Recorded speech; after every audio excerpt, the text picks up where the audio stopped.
اقرأ باسم ربك الذي خلق خلق الإنسان من علق اقرأ وربك الأكرم الذي علم بالقلم علم الإنسان ما لم يعلم رب اشرح لي صدري ويسر لي أمري واحلل عقدة من لساني يفقهوا قولي اللهم ثبت الموت بلا إله إلا الله اللهم اجعلني من الذين آمنوا وعملوا الصالحات وتواصوا بالحق وتواصوا بالصبر آمين يا رب العالمين.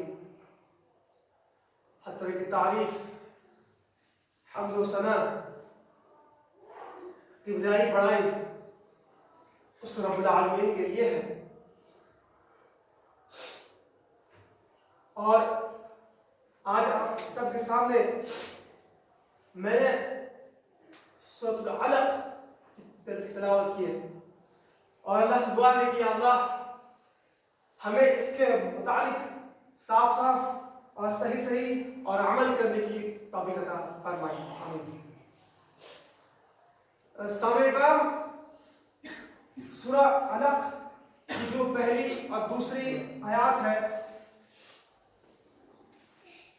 اور تیسری آیات اگر کہیں تو سب سے پہلے قرآن کا جو نزول ہوا یہ سب سے پہلے انہی آیات سے شروع ہوا. اور ہم سب کو یہ بات پتا ہے کہ کس طریقے سے محمد صلی اللہ علیہ وسلم غار ہیرا میں اللہ کی عبادت کرتے تھے اور ایک دن عبادت کرتے کرتے جبریل علیہ السلام آئے اور محمد صلی اللہ علیہ وسلم نے سے فرمایا اقرأ پڑھو. اور ہم سب کو یہ بات پتا ہے کہ محمد صلی اللہ علیہ وسلم نے کہا کہ مجھے پڑھنا نہیں آتا ہے. اس سے بیسک پرنسپل یہ کلیئر ہوا جو ہم لوگ آگے دیکھیں گے کہ محمد صلی اللہ علیہ وسلم کو خود سے پڑھنا لکھنا نہیں آتا تھا. اس کا مطلب یہ بھی ہوا کہ اگر محمد صلی اللہ علیہ وسلم کو قرآن لکھا ہوا اگر سورہ لکھا ہوا دیا جاتا تو وہ دیکھ کر ریڈنگ کر کے نہیں پڑھ پاتے.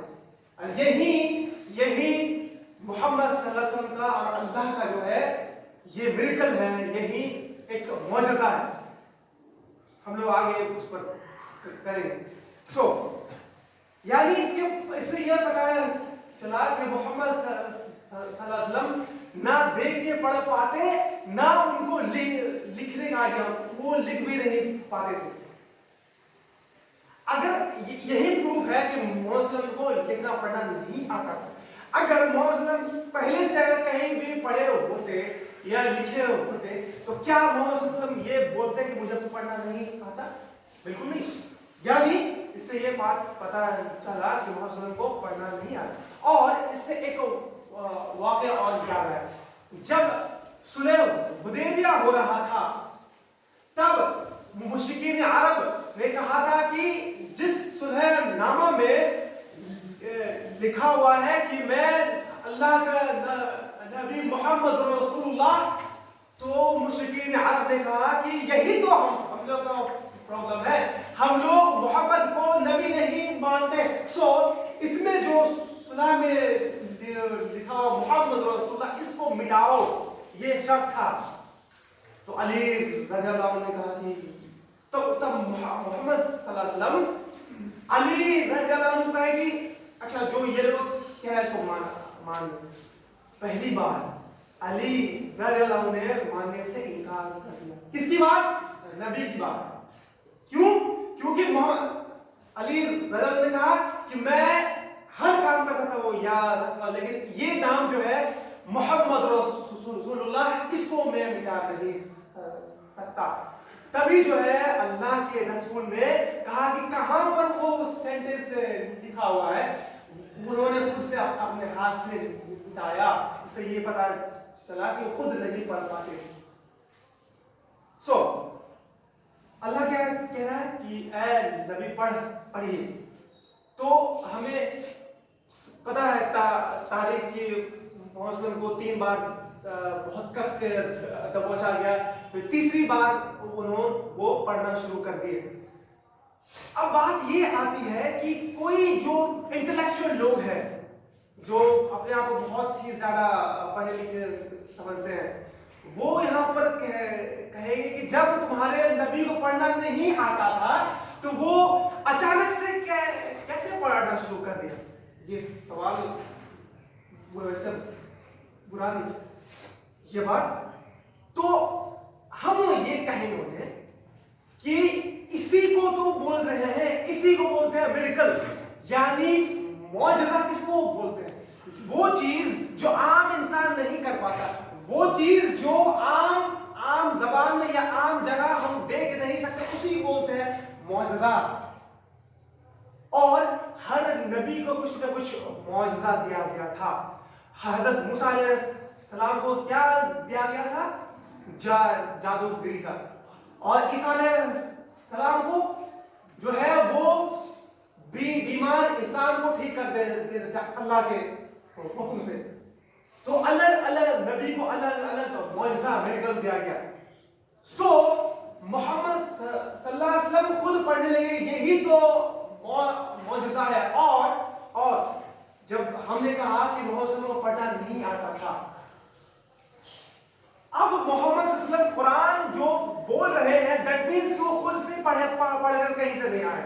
کیوں؟ کیونکہ عرب جب محمد صلی اللہ علیہ وسلم قرآن پڑھنے لگے تو وہ مشرکین عرب نے یہ الزام لگایا کہ یہ محمد جو ہے کسی کاہن سے، کسی جادوگر سے، کسی شاعر سے قرآن پڑھ کر آ رہا ہے، مطلب قرآن سیکھ کر آ رہا ہے۔ تو اللہ اس چیز کو خارج کرتے ہیں، اللہ اس چیز کو نندا کرتے ہیں، کہتے ہیں کہ یہ قرآن نہ ہی کسی کاہن سے سیکھ کر آتا ہے، نہ ہی کوئی مجنون ہے۔ اللہ کہتے ہیں یہ قرآن کریم تمہارے اللہ کی طرف سے تنزیل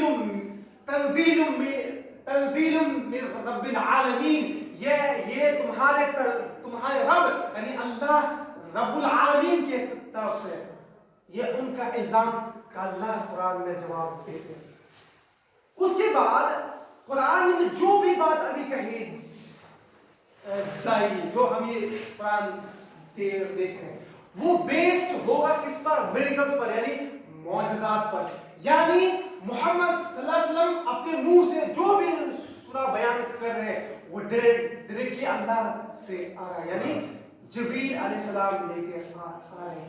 اب جسٹ تھنک، قرآن میں آیات ہے لگ بھگ 6666 لگ بھگ۔ اب ان میں سے 1000 سے بھی زیادہ ایسی آیات ہیں جو سائنٹیفک ہے، جن کو ابھی ہم دریافت کر رہے ہیں، جن کو ہم ابھی جان رہے ہیں، جن پر ابھی ریسرچ ابھی جان رہے ہیں۔ اب اور قرآن کب نازل ہوا ہے؟